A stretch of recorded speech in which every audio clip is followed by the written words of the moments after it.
Hello guys, the new batch for foundation course of 2022 is going to start from 18th of October in Delhi and from 25th of October in Bangalore. The details are given in the description below, so enroll soon.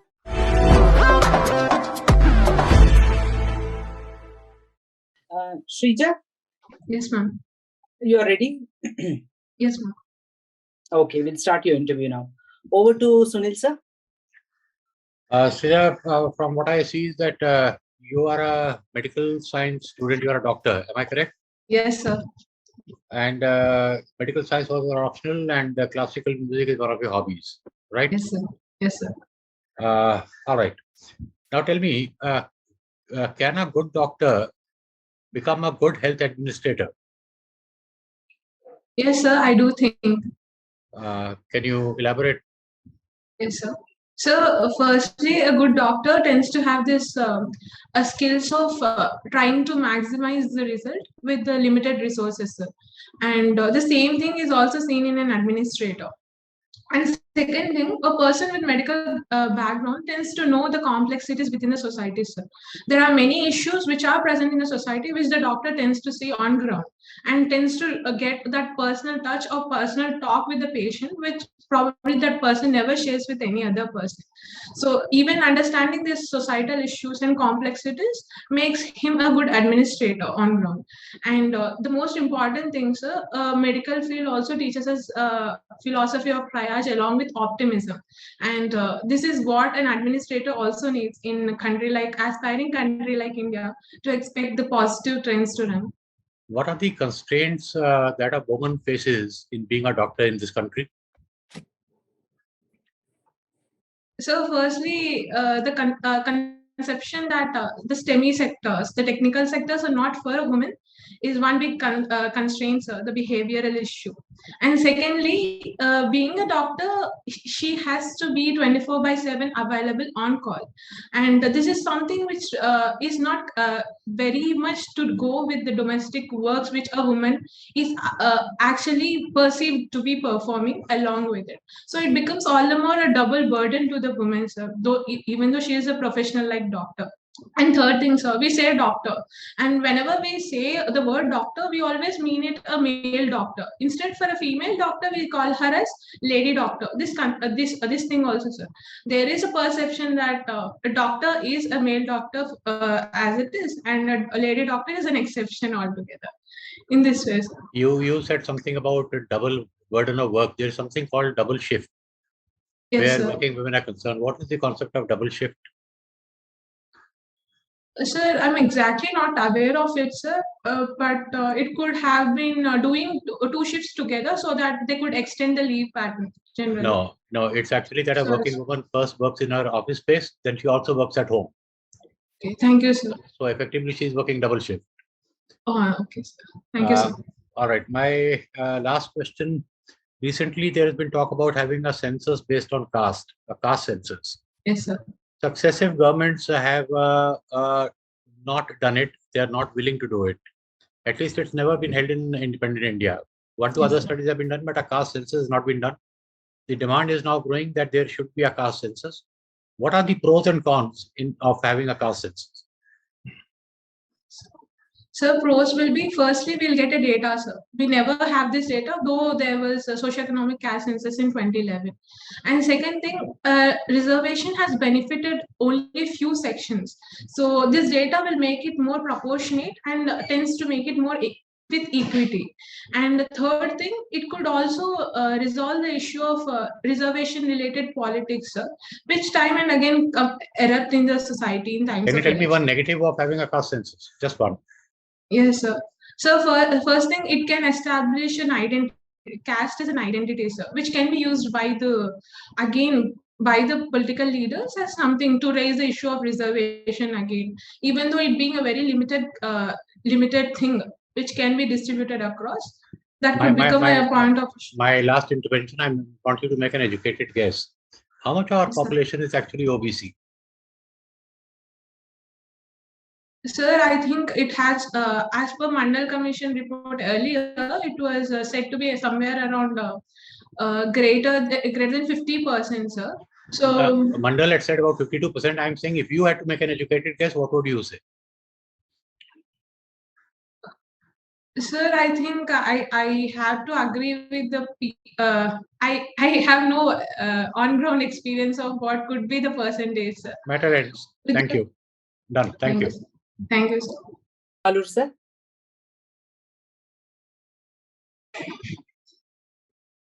Sir, I cannot hear. Sir, please Sir, unmute. unmute. Good afternoon, Srija. Good afternoon, sir.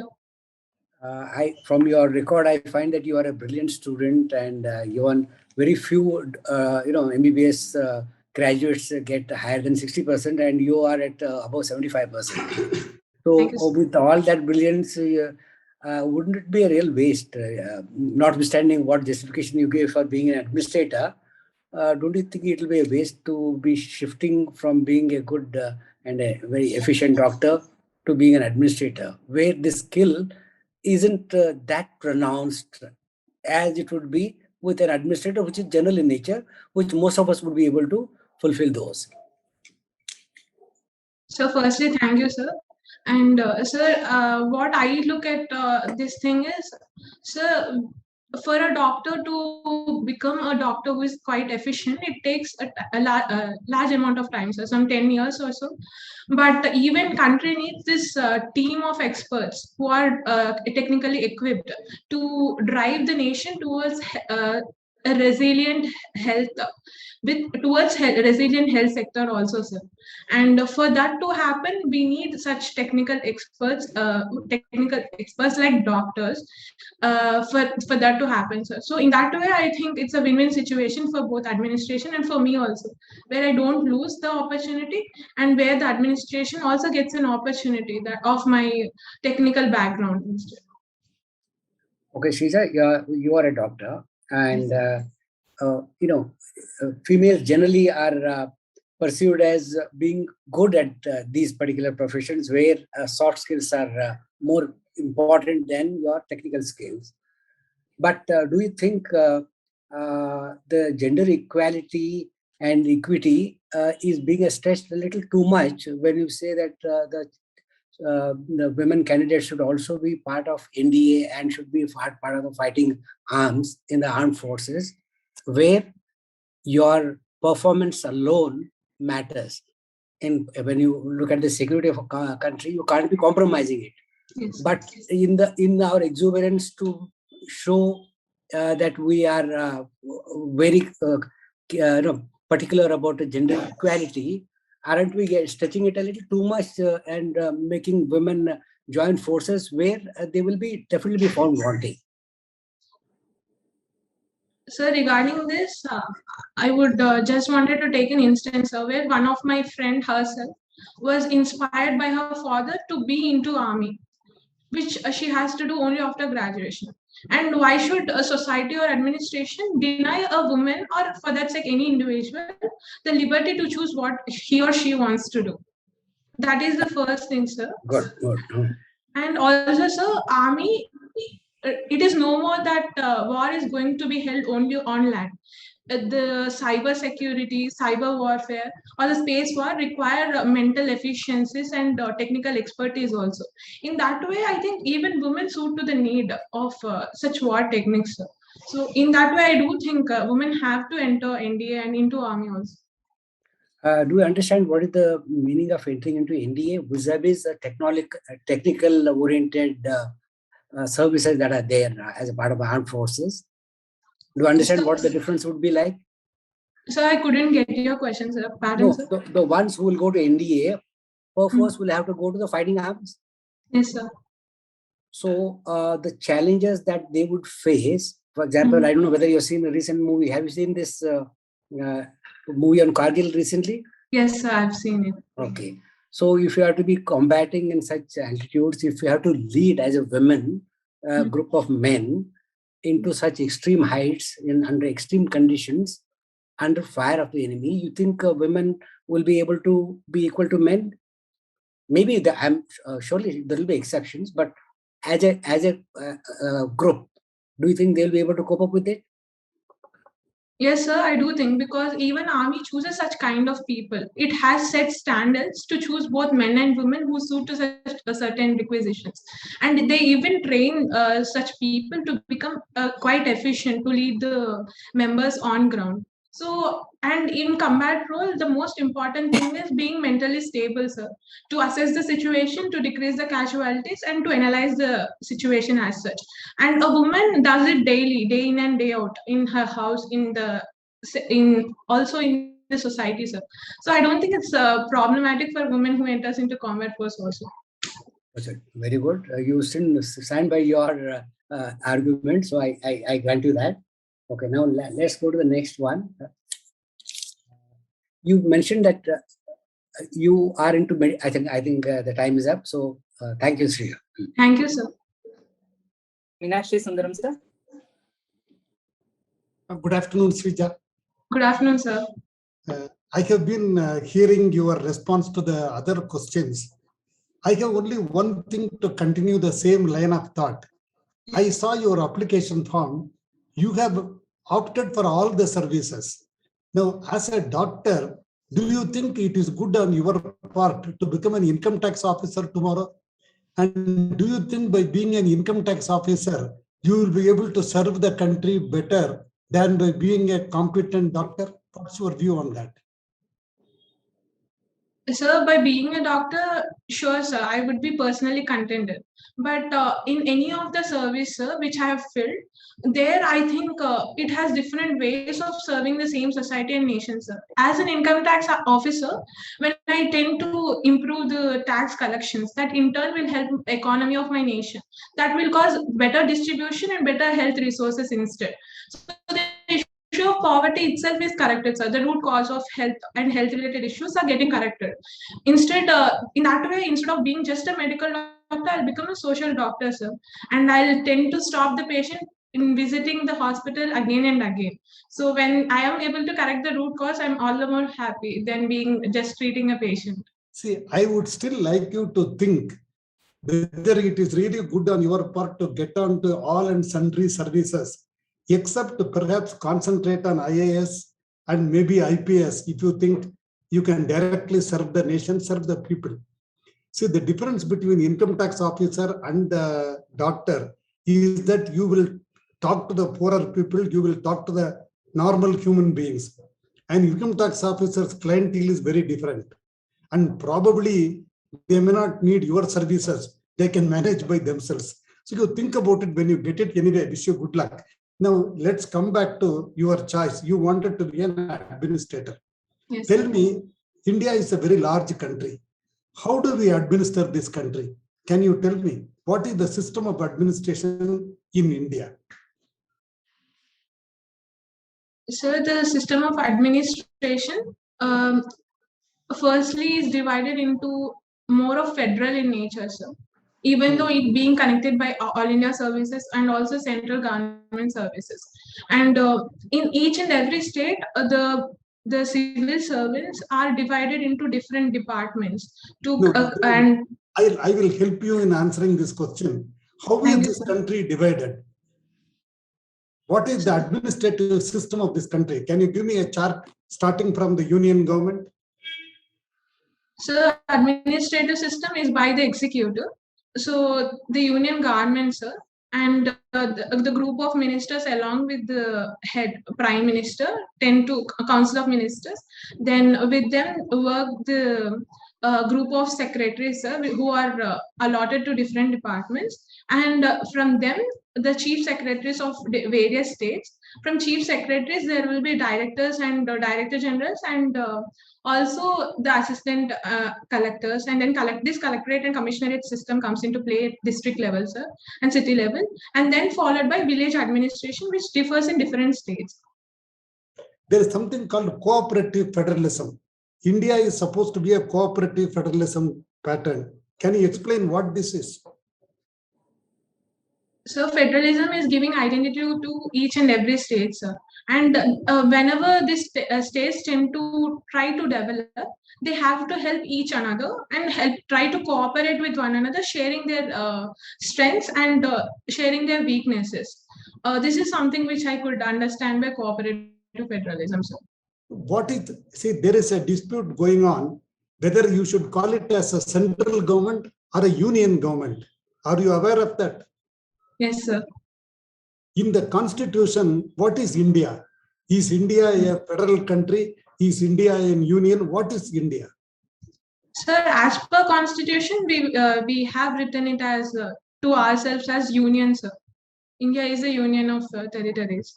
But Yes. as per our perception and also what we follow, we tend to follow a spirit of federalism in order to give strength to the state and state's identity so that we can prosper together instead of centralizing the powers which the union has. But then what is the purpose of having a union territory? You have a state and a union territory. What is the difference between the two?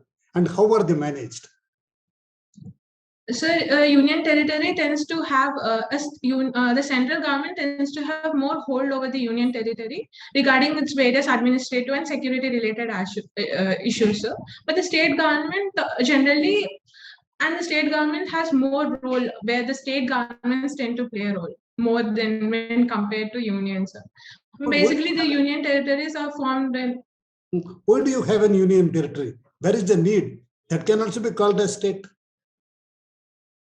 Sir, I think there are certain issues why we have framed union territories. So, for example, Delhi and for example, Puducherry, where we wanted to store the culture as well as for security reasons, we have made it as union territory.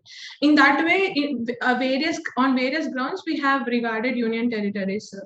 There was a reason behind it to be made as union territory. What is the security issue in Puducherry? Is there a security issue in Puducherry? No, sir, I was meaning it to Delhi regarding culture, sir. Maintaining the culture and all in Puducherry.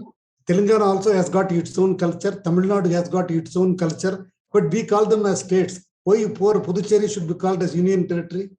Sir, because Puducherry has been as pockets in 3 different states. Sir. So, in order to save their culture, I think that was the reason why. You merge those territories with the neighboring states, isn't it? Anyway, think of okay. So we need to move on. Thank you. Yes. Gulati. Sunil Gulati, sir. Okay. Can we how many doctors should be there per 1,000 population as per WHO? Sir, as per WHO, it should be 1 per 1,000, sir. And what about combined doctor, nurse, and ANM? Sir, it should be the complete health workforce should be around 44 per 10,000, I think, sir. Yeah, 4.45 per 1,000. Okay. And how many policemen per 1,000? Any idea? And how many per 1,000? So 1 per 2,000 or 22,000. I am exactly unaware, sir. I've read it, but I couldn't recall it. And the bureaucrats per 1,000? Sir, I'm not aware of it, sir. Okay, anyway. Tell me this generic medicines, the system which government has this drug price control order.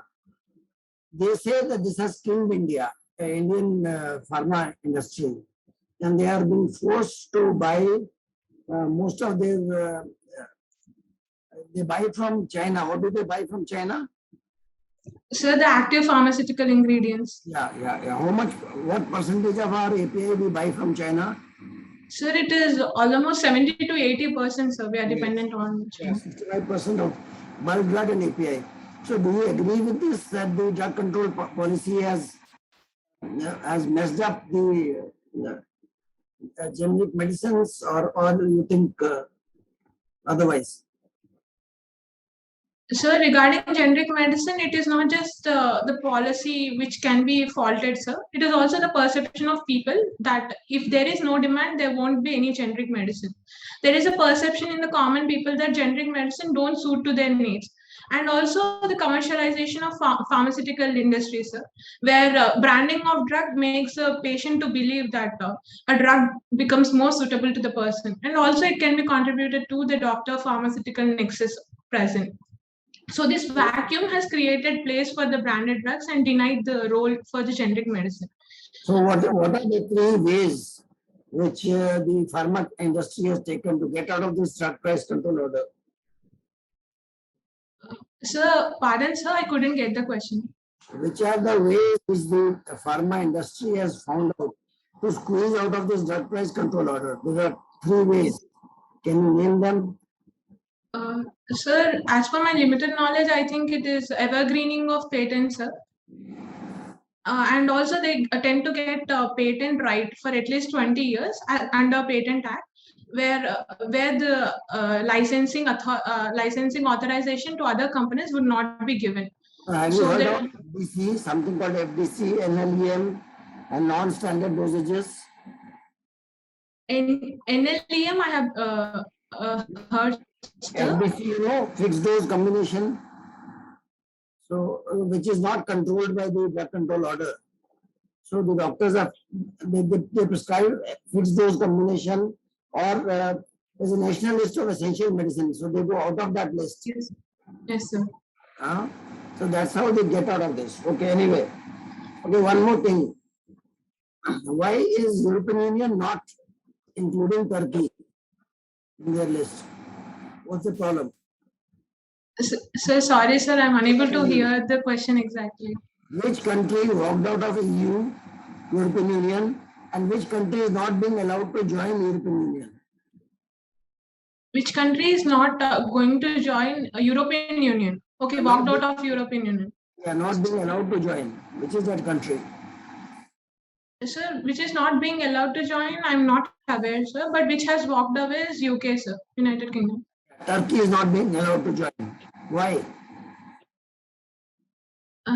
Sir, it could be because of growing radicalism or Islamic fundamentalism within Turkey, and also certain acts of it, which are signing towards going back to the arena of medieval age Islamic rule, could have been the reason, sir. In the European Union, if there is deficit financing, who will do that deficit financing? Which country out of the European Union will do the deficit financing? I'm not aware of it, sir. Sorry. Okay. But basically, you see that the deficit finance has to be funded by some country. So that's where the problem comes. Okay, anyway. So I'll pass it on to next Sunil over there. We'll start giving you a very quick feedback. I'll start with Major General Halu. General Halu, a quick feedback, sir.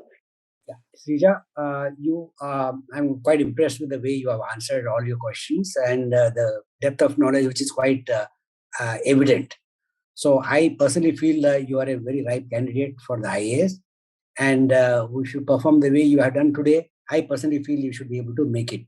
All the very best to you. Thank you so much, sir. Meenakshi Sundaram, sir. Srija, Yes, sir. first of all, I appreciate your confidence. You have made up your mind to join the service. You strongly believe women are suitable for any kind of job. Stick on to this idea. Be positive. It's a good thing. You must pursue this idea all through. Give answers to justify your statements. But there is only one weakness in you. Yes, You sir. are answering all the questions relating to medicine, but you are not sure of the area where you want to get in. That is administration. Yes, sir. Start reading something about administration between now and your interview date. You Yes, sir. read the Constitution. The Constitution of India, if you have not, you must have read it for your examination. Please Yes, sir. watch it up. You must know how the country is managed and what you will do when you become an administrator. And maybe the difficult thing for you to answer will be whether a doctor is really suitable for all kinds of services. Yes, sir. Is she doing a proper job by joining that? Maybe you can stick on to IAS, IPS, that you can have a justification to explain. Otherwise, you are doing very well. You have a smiling face. You are able to answer the questions well. Continue, and you will do very well in the exam. Wish you all the best. Thank you so much, sir. Very good. Yeah, Kapta, you are doing very well, no doubt about it. But this will definitely be asked to you about due to the COVID, especially the drug control order and all these things which are related to the health sector, because you have worked and you have done so well in your MBBS. So this will be asked, and you should be prepared on COVID related questions and everything about basically the how the pharma industry is working and not working and all those things. So be prepared for that. Yes, sir. Thank you so much, sir. Shija, great interview. I Thank you, like sir. your personality. I like your smile. I like the way you handle questions. I know that you know things. Small things like one, two of my colleagues pointed out, be sure about your own medical field and the current issues related with that. Yes, Barring sir. that, I really have nothing negative to really point out. In fact, I've already written here. Very good. Thank So you. just carry on like this and absolutely all the best. A Thank great you so job. much. Thank you, sir.